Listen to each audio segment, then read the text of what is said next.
Good news! Panibagong expressway parating na. Ito po yung bagong 4-lane toll road. Magsisimula dito sa Santo Tomas, Batangas hanggang Tayabas in Lucena City. Meron itong mahigit 66.7 km long. So nahati ito sa 6 na package kasi 66 kilometers. Pero kitang-kita mo dito sa area ng Santo Tomas, malaki na yung progress. Ating feature ngayon itong package A. Simula Santo Tomas, Batangas hanggang Macban, Laguna. Ito guys, itong cover natin, area pa to ng Calamba, Laguna. Itong SLEX TR4. Ito naman yung SLEX. Tapos ito yung Martica Highway. So dito magsisimula yung entry ramp niya. Simula yan sa may Makiling. And then ang package A simula dito sa may Santo Tomas, Batangas hanggang Macban. So haba to siya. Hindaanan ng SLEX TR4 dito. Sa mga kabundukan, no? Napakaganda ng view dito dahil matatanaw mo yung Mount Makiling. Yan, so dito tayo sa package A kung saan dito magsisimula yung pagpasok or entry ng mga sasakyan. Alright guys, so nandito na tayo ngayon sa Calamba, Laguna. So ito po yung area ng SLEX. Grabe. Ito pala yung ongoing na road widening din nila dito. Mas malawak na yung SLEX, no? So kung to, north and southbound yung nilawakan nila dito. So ang i-update natin ngayon, itong SLEX TR4 na bagong expressway. So ito po yung package A simula sa Santo Tomas, Batangas hanggang Macban, Laguna. So dito yung entry ramp dito magsisimula itong TR4. So yun, tignan na natin yung road widening dito. Kita mo yung ramp dyan magsisimula. Hilawakan na rin tong expressway.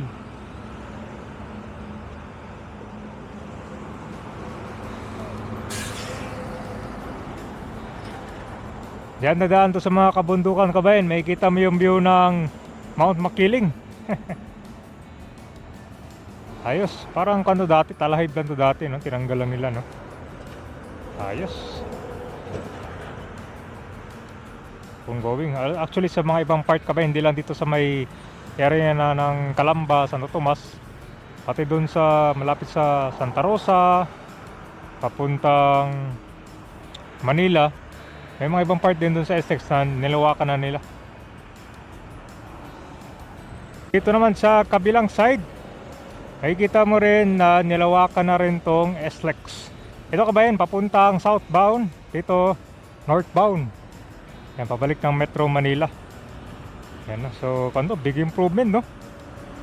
Yan guys. So talagang kabaan ng SLEX talaga tong nilalawakan nila, no? Ang tulong to kasi ngayon 2 lanes, mukhang magiging 4 lanes na to bawat direction.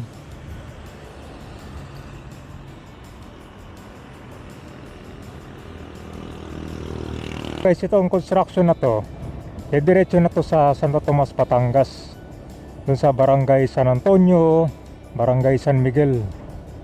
So ang view dito yung bundok, napakaganda, no? So dito siya lumiko, wala masyadong mga tinamaan siguro dito kasi puro mga bakating lote lang eh. O meron mga kaunting kabahayan lang. Ito guys, oh. Ito, oh. So pala, slightly madadaanan na pala tong area na to. Yan, oh, meron ng pierhead, oh. Ito guys, oh. Mas tanaw natin dito. So ginagawa pala ngayon itong daanan niya. Grabe yung view, ang ganda dito. Maliban dun sa SLEX guys, dito makikita mo talaga yung view ng bundok. Napakataas din naman, inabutan ng ulap na yung bundok. So patuloy ngayon ang ginagawa dito yung pagpapatag muna ng kalsada. So guys, so package A, talagang full blast naman talaga, no? Natapes na rin yung mga ilang kabundukan dito, oh.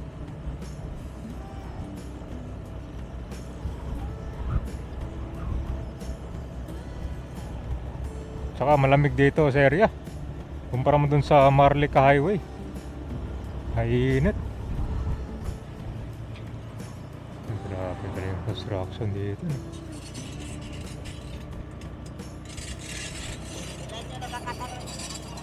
Yan guys. Talaga maraming tinapyas dito.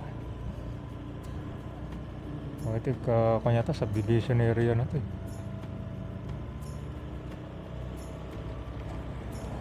Kabundukan area talaga.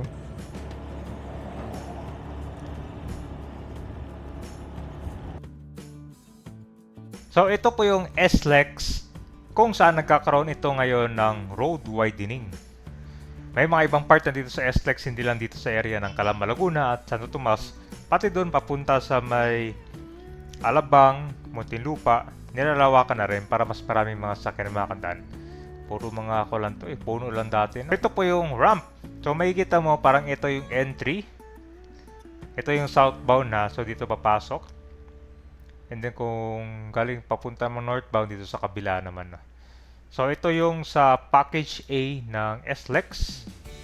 At dito magsisimula yung TR4. Although, yan, TR4. So, package A, Santo Tomas, Batangas to Macban, Laguna. Mahigit 11.32 km. Abangan nyo yung mga next update natin. Sa Macban naman tayo to San Pablo. So yung next update naman natin yung package B. Macban to San Pablo, Laguna naman yan. Objective nitong project, ito ay makatulong sa pag-improve ng mga transport of goods and services from southern province to Manila and vice versa. Mababawasan yung traffic at yung mga sasakyan dahil mababawasan na yung volume of traffic flying dito sa Pan-Philippine Highway or itong Marlica Highway. So ito ay mag-enhance ng economic efficiency sa existing SLEX, kung saan ito ay mag-allow ng to meet the increasing demand of traffic volumes dahil sa rapid growth of population, urbanized and economic developments. At higit sila sa bawat taon dumadami yung mga bagong sasakyan na pumapasok, di ba? May higit libo-libo din. Kaya naman itong pagpapagawa ng expressway para may mga alternatibo na yung mga motorista na hindi nadadaan dito sa Marlica Highway. Ito kasi yung traffic talaga eh, no? Yan. So ito po yung daanan ng SLEX. Kita mo? SLEX TR4. So dating ko lang to, mga puno, kabundukan. So dito siya dumaan dahil parang kaunti lang yung mga tinamaan dito. Maliban lang doon sa unahan, puro mga subdivision, mga kabayan.